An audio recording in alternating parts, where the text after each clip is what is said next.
asliitiiwwan kana hin bana jechuun keessanuu kaayoo guddaadha. Amma sammuu dalagaa teessan dalagaa walitti dhaabattu rabbiin isinii haa godhu. Khayrii dalagaa asliin facaasin aslii kanallee rabbi umrii haa kaayu. Intala isaa sanii maqama durriyyee asirraa miidiyaa raayyaa utuu kanaan asli Oromiyaa bolokkes jettanii banuu heddaniire yoo mootummaan isin jalaa qabe hoo. Inqabu inshallah ma rabbi qabna kuno maali sinillee nu jirtani inqabamu inshallah biiznillah. Maal jettan bada jiran ani waan kana keessa hin jiru. Kun rabbi irraa yaa kan ni Fakkiya aslii waa isaan barsiisa namni dura dursa wal baratuun barbaachisaadha. Ani sheeka roobeenaan jedhanii maqama kiyyatu ka ittiin dhaladhe maqaa lama qaba. Haati tiyya wayita dhaladhu sheekaanaan jedhanii obboleettiin tiyya hangafa Abdulatiif naan jette.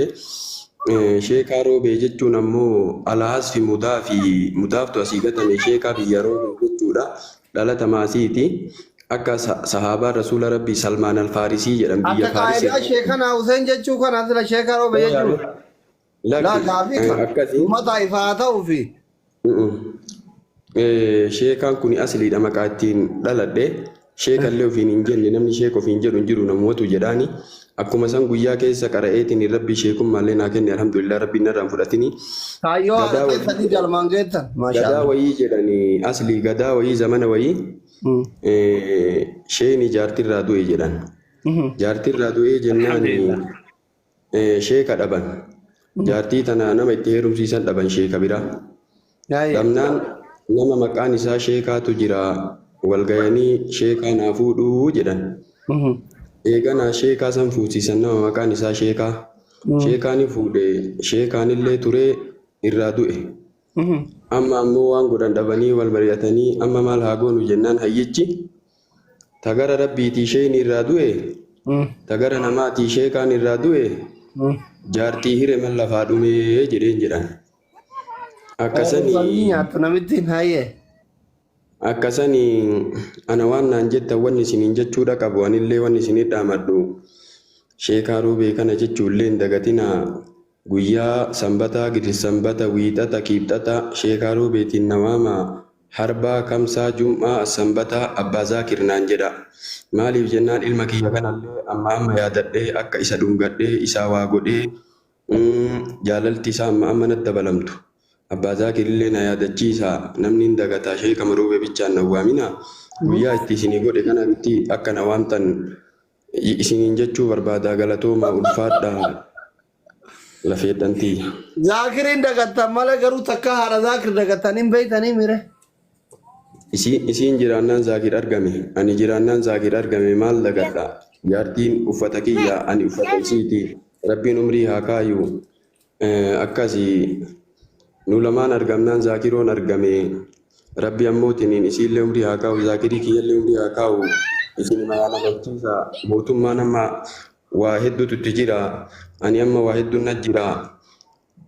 Na yaadachiisa abbaa zaakir naan jedha lafeedhantii qabsoo hedduun na jira. Anillee keessanuma isinumarraa bahe isinumaaf qabsaayaa jira. Yaadamiin fooloo godhaa takka warri koomantii.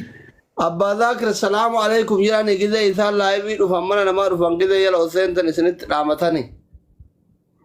Abbaa zaakir kamsa jettanii.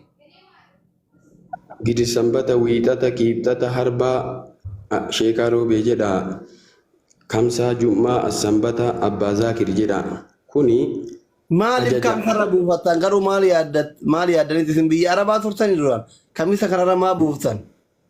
Kamsaa wanni an akka godheef abbaa zaakir waan naan jedhaa jedheef qaba maaliif jennaan kamsaan gabaatee yoo isin abbaa zaakir naan jettan ahaa ilmallee argadheemii jedhee wacii jaartii dabalaaf ka duraan kennurra dabalaaf.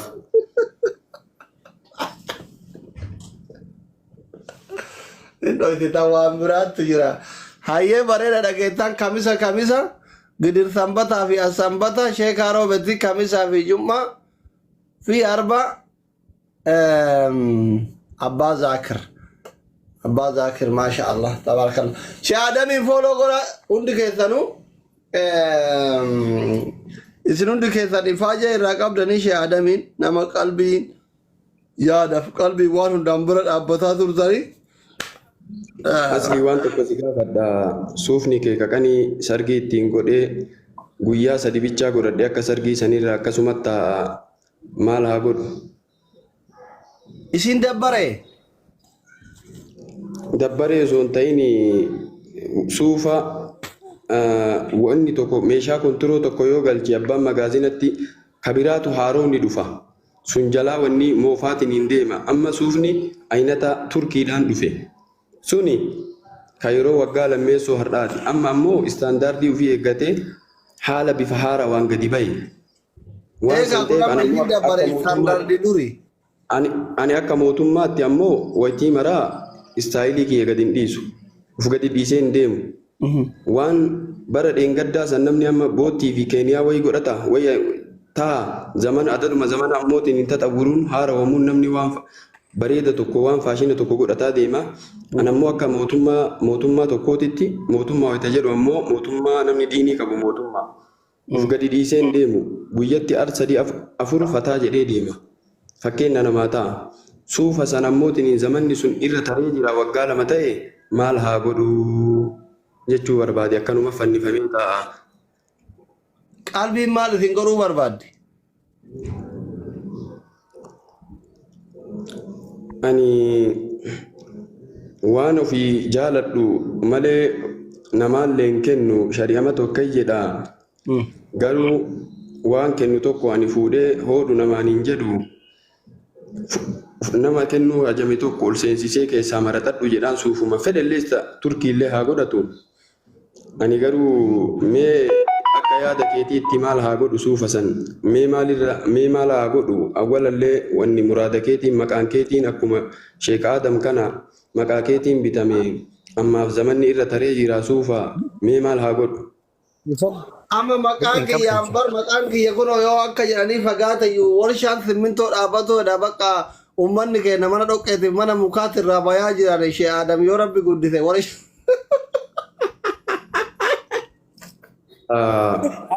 Okay,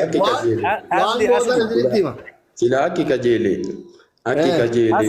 inni kun waan maqaa keetiin taa'e maqaa keetiin bitame zamanni illee irra haa taru ani yaadannoodhaaf kaayadhe. Wanni kun ammoo wanni kun akka yaadannoon keenya al tokko qoya makii gaafataa ture kunoo makiin dhufte Shee Adam dubbisa itti deemna qoya ustaaz Abu Zakir wait for me. Shee Adam kunoo makiin dhufte dubbisa. Maki assalamu alaikum. Waalaikum salam warahmatullahi wabarakatuh. Akkam jirtu? Akkam jirta akkam? Ay, inde TikTok dhuftan baga dhuftan wallahi.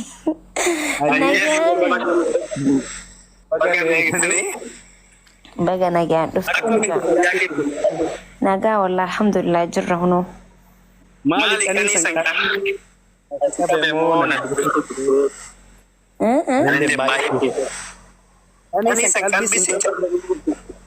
YouTube Hayyee deebi'ee bakka yoo sagaleen tiyya sirrii hin jiraanne.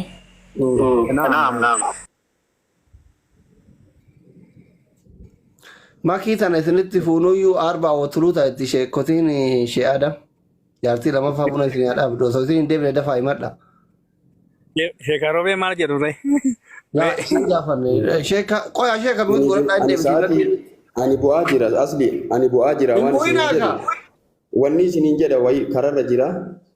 Suufni sun akkasumatti yeroon irra tarullee maqaa keetii wanni maqaa kee qabaa garaa nama nyaatti achi ilaaleetiin yaadannoo keetii ammaaf ammootiin suufa sanillee godhataa hin jiru akka yaadannoo kee ta'uu fi yoo isa ganama subii akka namni nan arginetti ittiin salaatee kabiraa bittee wayyu.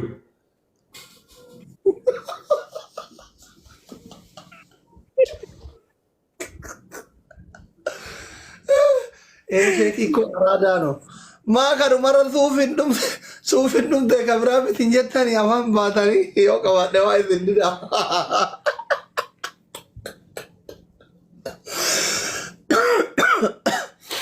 Suufii akkaan isin Kabira bitu yoo barbaadan amma osoo ani isin argu amma itti yaadanii osoo hin taane akka ani isin bitu yoo barbaadan amma ani osoo isin argu kaameraa banaatiniin miskiina karaa deemu kennaa suufiisan kama akkasi ka isin barbaadan gachi isinii godhaa bakka isin deebisan no problem.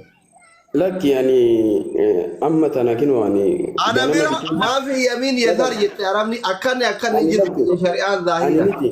Tuufi haroo barbaadan taanan wallahi amma osoo itti yaanne osoo naman filla jechuudha. Filannoon barbaadu. Ammuma tana kaameraa bana miskiina karaa deemu kenna anatu kabiraa bakka buusa allaq. Ani kabiraayyuu addisii biteen kenna rakkoon qabu anamma rabbiin waan kalee irraa ol nu guddise akka qabeenyaatti abbaa qabeenyaa sadarkaa ja'affarra jira akka magaalaa Roobeetti kabiraayyuu biteen kenna san dhiisi ani kana fakkeenyaaf kaayadhe qanii ittiin fuudhe yaadannoodha ittiin kataban na bira jira kamaakiillee kakeellee kan mubaarak musammaallee na bira jira ammaaf ammoo suufa kee kana yaadannoof nama biraatti hin kennu yaadannoo ittiin si yaadadha akka namni hin argine ganama subii ittiin salaataa kabiraa haarawa biti atamma istaandaardii ofii ka'ee kabirrii 55,000. Gara nyaatee qabdanii jechuudha. Lubbuun suufallee kanallee kennuu isin hin feetu badheen dhaquuf taasisaa fi daawwa masjiidan dhaquun isin dabbare kennullee hin feetanii suufii bira waan ofii jaaladhu obboleessaa waan ofii kiyyaa jaaladhu obboleessaa kennaan turkii kennaaf malee waan ganama subii salaatuun kennuuf waan ganama subii salaatuun kennuuf. Maal jettaa warri koomentii?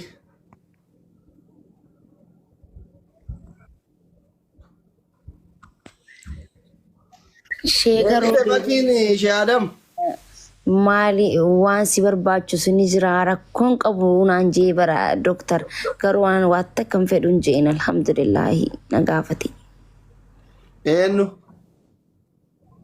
Sheekaroobi. Shee Adamiin baanaan. Shee Adam sagaleen keessan hin jiru. Nan jira. Dhaggeeffachaa jira. Eshi. Maki. Oh Shee Adam akkam jirtu? Naguma nagaa keetiin. Nagaan qaba nagaa qabdanii. Nagaa alhamdulillah nagaadha wallahi nagaadha. Baga nagaa taata wallahi. Nilleen baga nagaa taate nu jiraadhu baay'ee si jaalanna. Hayyi galatooma isinillee hin jiraadha. Umrii dheertuu barhaa qabdu rabbi isin haa kennu. Waloo deebifteefi maki. Amiin. Hin deebisaaf doktor.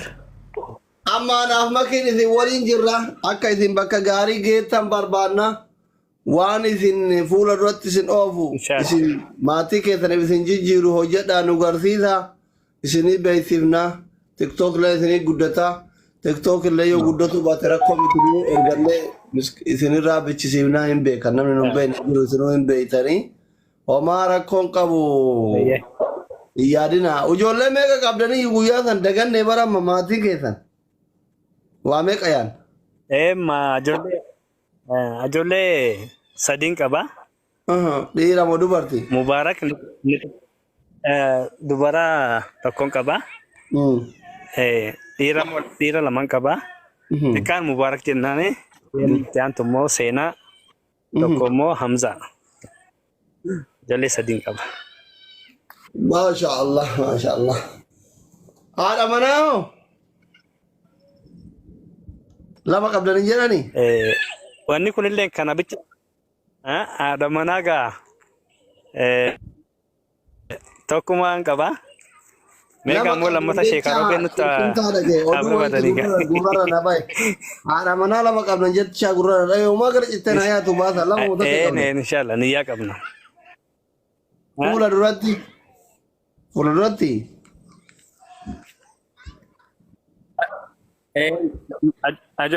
Ijoollee lamarraa tokko adda baane.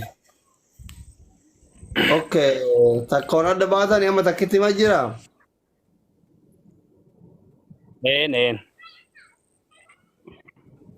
Bareeda bakka jiraachuun hunda caalaa wal agarra gaafa gara haadhamaa haga ammaa hojiitti hin seenin hareemaa turtan baatii meeqa argatanii baatii ture bar erga ramadaanatti baatii meeqa jiran? hojiitti eegan galee gara jaalamaati. Maaltu danqaa Anillee inni tiktokii kana irratti bahee erga Ramadaanati? Baatii jaha moo? Baatii meeqa? Baatii sadi? baatii ja'een shanii waan sani waan egaa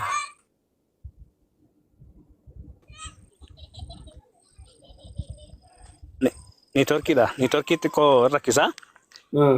Hojiitti seena jedhee baay'ee tattaafadheen ture. Xiqquma egaa wanta hudurbanna harkisee jira.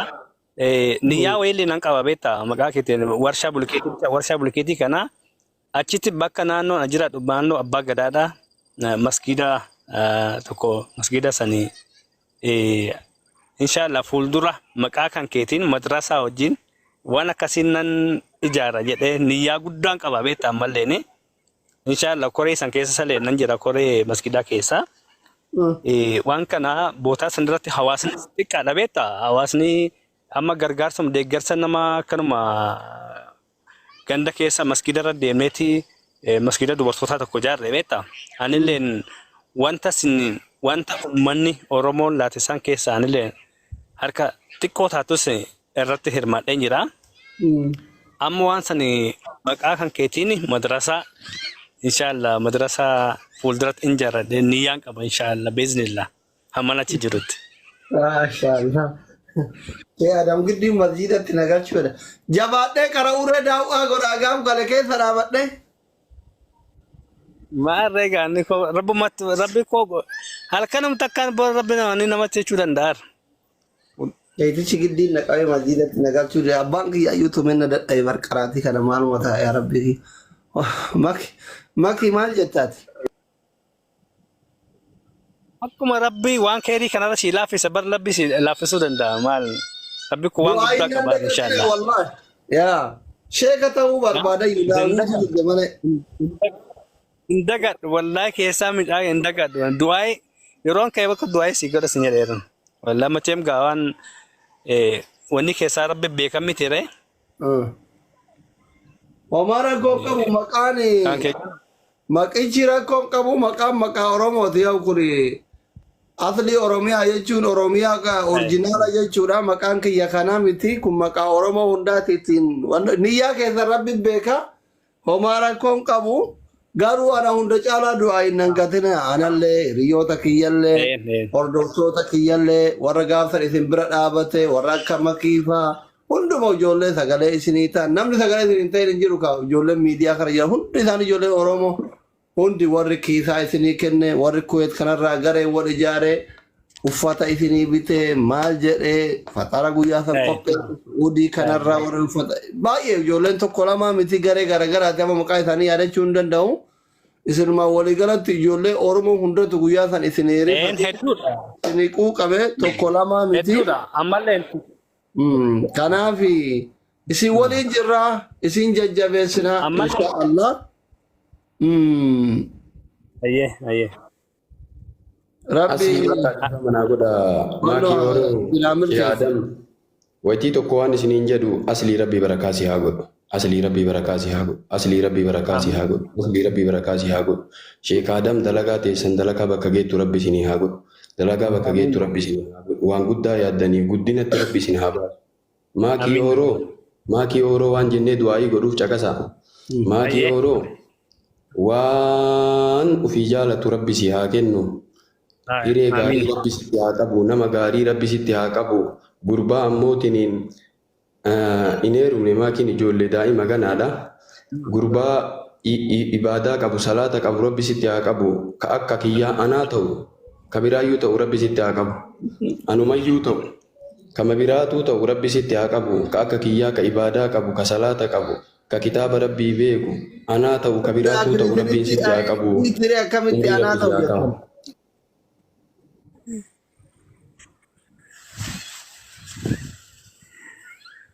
Maki faradaa kee irratti buusoo dha sheektichi yaa rabbi. Du'aa fixanii sheekaa roobe.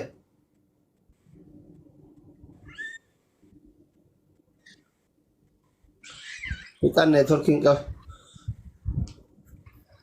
Shee aadaa miti nama waan dhaabattan qabdanii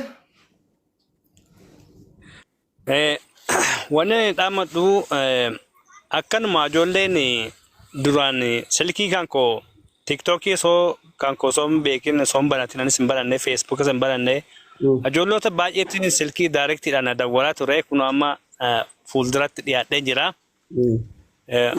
Wanta barbaadan wanta yaaddan akka abbaa keessanitti wanta niyyaas hin qabdanii as baatanii dubbisuu dandeessanii kallattiin hundaanii inshallah garuu immoo bakka jirtanitti rabbisin nagaasin yaa godhu jedha atilee nu jiraadhu makiilleen akkuma shee robeen jedhetti rabbi nama ilmii qabu nama hafiza ta'u rabbitti yaa qabu daa'ima nan beeka akkasitti ishee immoo du'aa goonaaf inshallah du'aa guddaa goonaaf isheedhaafis atis immoo nu jiraadhu siin jedha Dr. Asli. Galatoomaa ulfaadha inshallah gaabii jedhuufne qaamaan dhumna isin dubbifna. Aye. Baga rabbitiin baase hunda caalaa wallah. Aboo maali saabit qaata sagalee naataa jetta? Een. Assalamualaikum warahmatullahi wabarakatuh. Waalaikum salaam warahmatullahi wabarakatuh. Waalaikumsalam warahmatullahi Akkam wabarakatuh. nagumaa jirtu hundi keessanuu. Nagaa alhamdulillah. Maashaallah nagalchoo keessanii galatoomaa. Anillee nama guddaa kana isinillee doktorillee nama guddaadha. Isaan kanallee dubbisuu barbaadeetumanii malee dhimma biraa dhimma dhuunfaan qabu. Hin beeytama eenyu isaan? Maali waan ati barana gooteef tokko nan beeka barre waan maqaa ijoolleen waan bira maqaa isaan jennaanati irraa buutanii maqaatti goote nan beeka barre. Nama hunda beeka jechuun Shee Adam. Shee Adam bar feemasii taatanii namni isin hin beekne hin jiru maasha Allah. Maashaallah rabbi irraa jaallatu wallaahi galatoome baay'ee wallaahi atillee maashaallah carraa guddaa qabda wallaahi. Dubbisi ayye dubbisi saabit. Ati hiriyaa baabaa shariyaa tokko sira saabit. Sorry isin beekne. Dubbisi ayye. Rakkoon qaba mana bartan inshaallah. Ayye. Maashaallah Sheekh Adam akkam jirtan salaamu alaikum. Waalaikumsalam warahmatullahi wabarakatuh. Saabit akkam nagaa keetiin? Alhamdulillah rabbil alamin jajjabaattu nagaa keessanii. Nagaa alhamdulillah yaa kallaa kam meeti? Wallahi alhamdulillah rabbil alamin amma maaltu na gammachiise beektanii haasaa keessanirraa. Ayyee.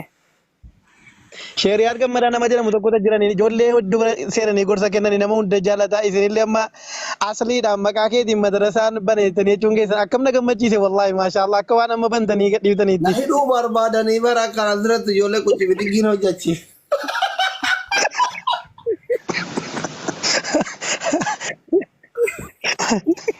Yaa'itichi ciikota. Maashaallah Wallahi rakkadhe adiin gungumadhe rabbi sheekuma irratti kaasa. Yaa rabbi na waan guddaa yaada wallahi maashaallah. shamarran tiktookii nagatti maqaan